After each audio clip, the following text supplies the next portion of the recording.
반갑습니다. 대창서의 법지입니다. 대창은 대원사의 대와 창문의 창의 약칭이고 대창서의 서는 일반 서토리의 서입니다. 오늘은 대원사의 대창서 이야기로 사주팔자와 지혜에 관하여 한 말씀 공유해 볼까 합니다. 저번 시간에 사주팔자를 같이 한번 공유했습니다. 사주팔자라는 것은 관상보다 못하고 간상은 심상, 마음을 잘 쓰는 것만 못하다라고 마무리를 지었습니다. 이 말은 심상이 가장 어뜸이다 라는 말이었습니다. 여기에다가 오늘은 지혜라는 것을 플러스 시켰습니다. 사주팔자라는 것이 이 세상에 우리가 태어났기 때문에 있습니다. 이것을 참고라 하면은 좀 더 나은 마음 넉넉한 인생을 살 수 있다라고 판단했기 때문에 한번 붙여보는 겁니다. 이항에 있는 사주팔자, 사주를 잘 알고 지혜로 대처하면은 행복하게 사는데 도움이 된다라고 판단을 해봤습니다. 지혜의 개념은 그렇습니다. 우리 불가에서는 제법, 모든 제법을 환하게 꿰뚫어 알고 미혹을, 어리석음을 소멸하고 보리를 성취하는 것을 지혜라 그러죠. 사전적 의미로는 사물의 이치를 빨리 깨닫고 사물을 정확하게 처리하는 정신적인 능력, 삶의 지혜를 말합니다. 그리고 하나 더 보태어 본다면은 초파일날 등불 공양 공덕을 말씀을 드리면서 선악을 구별할 수 있는 능력, 이것이 선이다, 이것이 악이다, 이것이 복이다, 이것이 해가 된다는 것을 구별할 수 있는 능력을 우리는 지혜라고도 할 수 있겠습니다. 사주팔자 다 믿습니까? 안 믿습니까? 저는 이렇게 생각합니다. 사주팔자를 믿으면은 팔푼이가 뭡니까? 모자라는 사람이죠. 덜 된 인간이죠. 사주팔자를 맹신한다면 이건 팔푼입니다. 그런데 안 믿으면은 외계인입니다. 외계인은 뭡니까? 지구촌 밖의 사람이죠. 지구촌에 살면은 나의 존재는 이 지구촌의 모든 것과 연결되어 있습니다. 그래서 지구의 인연에 의해서 나는 존재하기 때문에 이 지구를 벗어날 수 없는 지구촌, 지구인간이죠. 그래서 이 지구의 모든 인소들을 내가 가지고 있다는 겁니다. 내가 가지고 있는 이 모든 인소들을 우리는 사주팔자라고 이렇게 이제 이야기할 수가 있는 겁니다. 그래서 믿으면 팔풀이고 안 믿으면 외계인이라는 겁니다. 맹신해도 안 되고 조금 참고할 필요는 있다. 그래서 어떤 분들은 그렇게 이야기를 합니다. 사주팔자는 일기예보 같은 거다. 참고사항이다. 관심을 가지면 좀 도움은 된다는 거죠. 그래서 저는 이렇게도 한번 생각해 봤습니다. 여기에 과일나무가 있습니다. 이 과일나무가 배나무인지 사과나무인지 망고나무인지는 어떤 사람들은 나무만 봐서는 모릅니다. 근데 과일이 열리면 압니다. 과일 열리기 전에 미리 어느 정도 알 수 있는 것, 이것이 이제 지혜죠. 사주팔자를 통하면은 이 나무가 무슨 나무인지를 대충 안다는 거죠. 예를 하나 더 들어본다면은 차에 한 비유해 본다면은 내 차가 프라이든지 나의 그릇이 짐차인지 트럭인지 소나타인지 그랜저인지 버스인지를 알 수 있다는 겁니다. 이게 어느 정도, 물론 사주를 잘 못 보는 사람은 모르는 거겠죠. 그러나 우리나라에서 사주를 보는 대가들이 30만이나 된답니다. 사주를 연구하는 사람들은 합치면 한 100만이나 된답니다.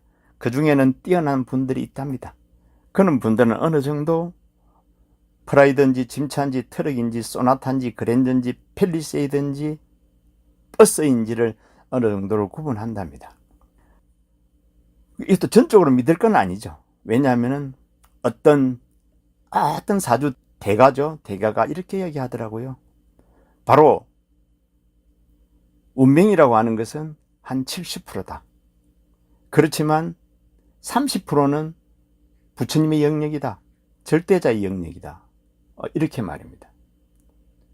또 우리 인생이라고 하는 것은 자기 노력, 사주, 이름, 부모 유산, 이것이 각각 25%씩 더해져 가지고 이제 100%가 된다는 겁니다. 모든 것의 종합체라는 거죠. 사주도 그 종합체 중에 하나라는 겁니다. 전적으로 믿으면 큰일 나는 거죠. 다만 참고를 할 필요가 있다는 겁니다. 그래서 이제 지혜가 필요하다. 그래서 사주팔자와 지혜라는 것을 붙여본 겁니다. 첫 번째 지혜는 저는 이렇게 생각해 봤습니다. 마음가짐. 사주팔자를 이렇게 보면서 자기 사주팔자를 이해하고 마음가짐을 가져갈 수가 있습니다. 아름답게 보살심으로 가져갈 수가 있습니다. 우리는 부자도 살 수 있고 가난하게도 삽니다. 언젠가는 우리는 부자도 됩니다. 또 인연이 되면 가난해지기도 합니다. 그럴 적엔 지금 내가 가난할 적에 나는 이렇게 생각할 수 있습니다. 마음가짐을 나는 부자다. 나는 비록 돈은 없지만 부자다. 나는 언젠가는 부자가 될 것이다. 라고 생각하면 마음이 푸근해집니다. 불만이 별로 없어집니다. 나는 행복하다. 나는 이래도 지금 행복하다. 그러면서 때를 기다리면 됩니다. 때를 기다리면 때는 반드시 옵니다.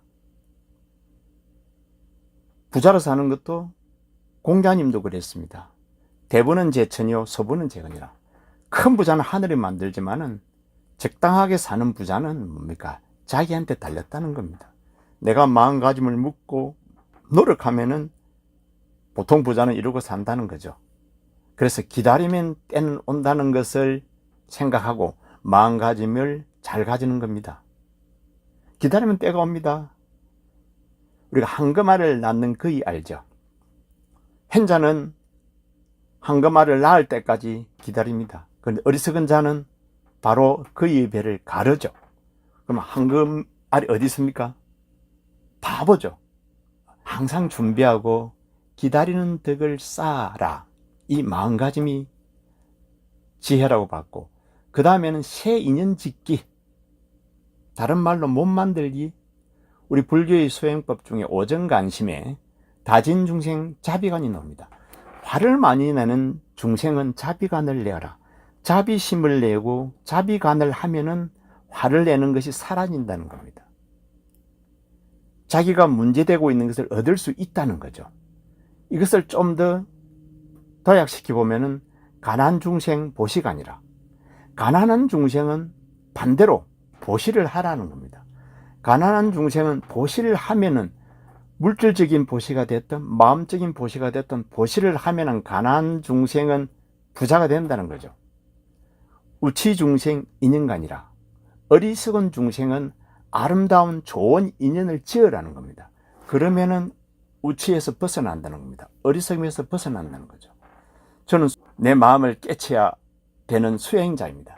그래서 그런지 그 옛날에 참 나는 누구인가가 뼈에 사무친 거죠. 제가 지리산 정각사라는 곳에 철을 납니다. 철을 나면서 해제비를 받았습니다. 해제비를 몽땅 받아가지고 그 당시 해제비 몽땅은 저에게는 큰 돈이었습니다. 그 돈을 몽땅 나는 누구인가 라는 책을 샀습니다. 나는 누구인가. 라마나 마하리시가 지었죠. 나는 누구인가. 제가 사무쳤던 부분이죠. 나는 부처라고 하는데 정말 내가 부처인지 아닌지를 알 수가 없으니까 인연을 지은 거죠. 어리석은 중생은 인연을 지은 데에서 그 인연을 아름답게 지었습니다. 그렇게 살아가고 있습니다.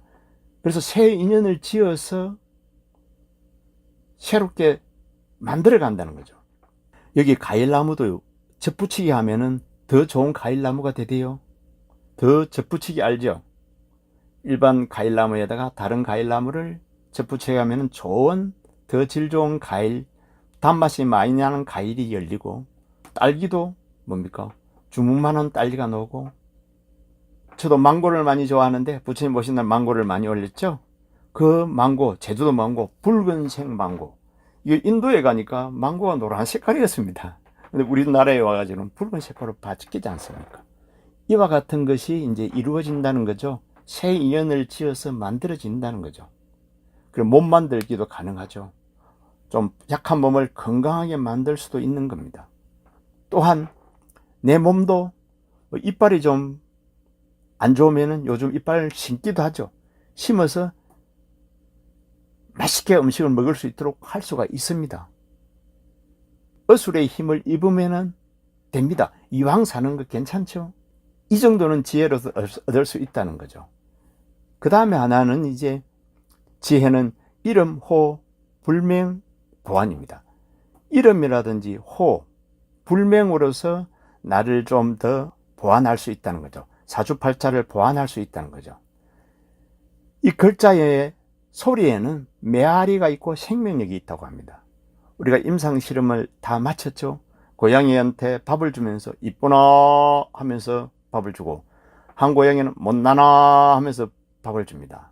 그런데 이쁘나 하고 부른 고양이는 진짜 이뻐지고, 못나나 하고 부른 고양이는 진짜 못나지고 행패를 부린다고 합니다. 나중에 못난 이 고양이는 시름시름 앓다가 죽어버리게 되죠. 그래서 이름, 호, 불명 같은 것도 사주팔자를 이렇게 돌려놓는데 도움이 된다는 겁니다. 다시 간단하게 한번 정리해 보면 말입니다. 사주팔자와 지혜라고 하는 것은, 사주팔자는 어느 정도 정해진 것 같습니다. 그렇지만서도 사주의 대가들이 말씀을 하고 있고 모든 철학자들이 이야기하고 있듯이, 그죠?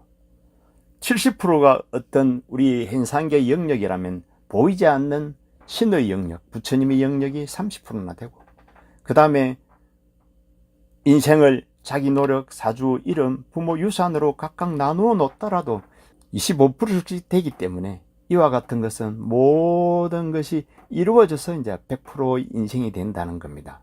그래서 사주팔자에다가 마음가짐, 새 인연 짓기, 이름, 호, 불명 등으로 보완을 하고 수행하면서 기다리면 반드시 때가 온다는 겁니다.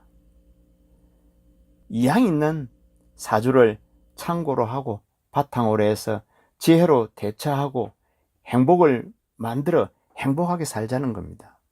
여기 위에 마음을 바르게 쓰는 것, 부처님 마음으로 돌아가는 것이 보태지면 금상첨화라고 생각합니다. 오늘 소승과 같이 사주팔자와 지혜 같이 한 인연으로 건강하게 사시고 복록구족하시길 불전에 축원 올립니다. 성불하십시오.